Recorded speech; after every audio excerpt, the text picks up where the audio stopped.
Yeah. And I heard them fighting, and Charlie said, "Let's just skip it this year. I'm too tired." Yeah. He had to put things together like a bike, and Right. I couldn't do that. Right. He had to do that. Right. And this particular Christmas Eve, he had to put this bike together for Greg. Yeah. And she made him go out and put those lights up. Yeah. And I felt really uncomfortable and really bad. I mean, I know he wasn't the greatest of guys, but that's really horrible. Right. But he went out, and I guess to him it was like, better do it and not have to put up with her screaming at me. Right. So he went out and did it, and then he came in. I was still there wrapping the presents. Right. He came in, he put the bike together. But they had miserable Christmas Eves. They didn't even talk to each other. I mean, it was nothing loving about Even though so all the neighbors felt that or not? I don't know what the neighbors felt, but they weren't there and saw what I saw. I see. When they came in, Yeah. they were... Roseanne and Charlie were the greatest of hosts and hostesses. Right. Here's something to eat, here's something to drink. Right. Roseanne would make this thing with Minute Maid frozen orange juice concentrate and some kind of drink. It was good. Yeah. But then, I would stay. Right. And I'd get...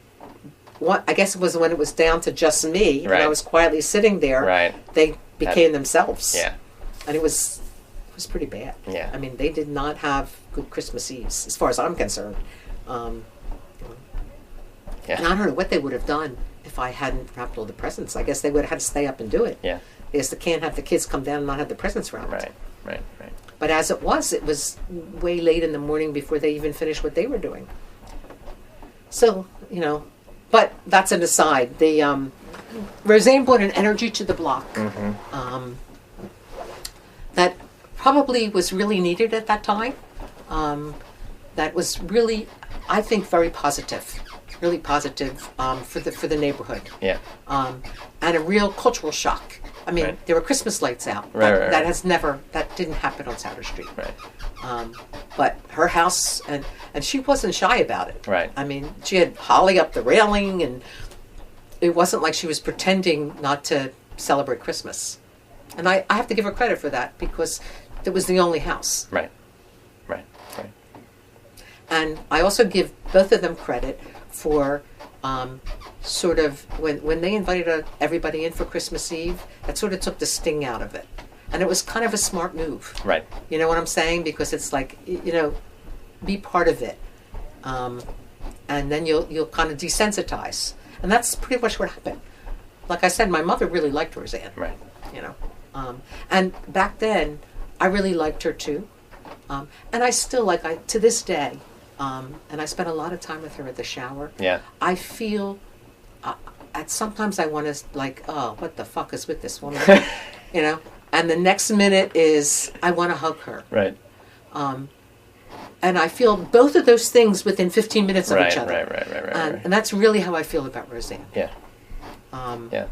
So, anyhow, in terms of the neighborhood, she was another one of those country club phenomenas. Yeah. She was a phenomenon Right. in the neighborhood because she put up Christmas lights, and every other house had a menorah in the window. And she opened up her house at Christmas, on Christmas Eve, to the neighbors, and it was a good strategy. It was a smart move. It sort of desensitized everybody, because everybody enjoyed being in there. There was Christmas cookies and good cocktails. Right. And Roseanne can be very bubbly and all of those things. And she was. And Charlie was very sociable and really a great guy that way. I really liked him. He was really fun. It was fun. And he had a dry sense of humor and charming. He was really charming. Right. So, they brought a lot to the neighborhood. And, I met Dad in the neighborhood. Right. He was sitting outside reading the newspaper. I don't know if we told you the story. But it was a Sunday, I think, Sunday morning. He was sitting out on their patio. Roseanne's patio. I'm reading the newspaper, and I walked by. I guess I was going somewhere, and I said, "Hi, are you Roseanne's brother?" And he said, "Yeah." And I introduced myself. And that's how we met.